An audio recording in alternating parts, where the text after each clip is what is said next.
Share করলাম পাকা কলার বরফির recipe. এত মজাদার একটা রেসিপি কি বলবো। এই পাকা কলা দিয়ে অসম্ভব একটা বরফি তৈরি করে ফেল। কিছু পরিমাণ পাকা কলা আমি এখানে নিয়ে নেব।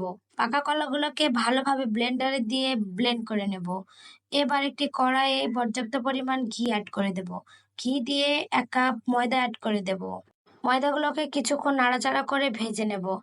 এর মধ্যে আবারও কিছু পরিমাণ ঘি অ্যাড করে আবারও ভালোভাবে নাড়াচাড়া করে রান্না করতে হবে।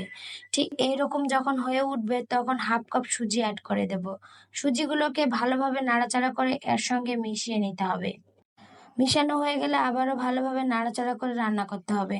রান্না করার পর এতে কলার পেস্টগুলোকে অ্যাড করে দিতে হবে। কলার পেস্টগুলো যখন অ্যাড করা হয়ে যাবে আবারও ভালোভাবে নাড়াচাড়া করে রান্না করতে হবে। এরপর এখানে 1 কাপ চিনি অ্যাড করে দেব। চিনিটা আপনাদের মন মতো দিতে পারেন। যার যতখানি মিষ্টি খেতে ভালো লাগে ততখানি দেবেন।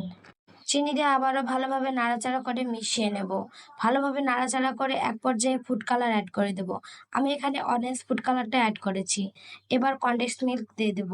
কনডেন্সড মিল্ক দিয়ে আবারও ভালোভাবে নাড়াচাড়া করে বাদাম অ্যাড করে দেব। বাদাম দিয়ে এবার একটা মোলে উঠে নেব। উঠে নেওয়ার পর ভালোভাবে চারদিকটা সমান করে গুঁড়ো দুধ অ্যাড করে দেব।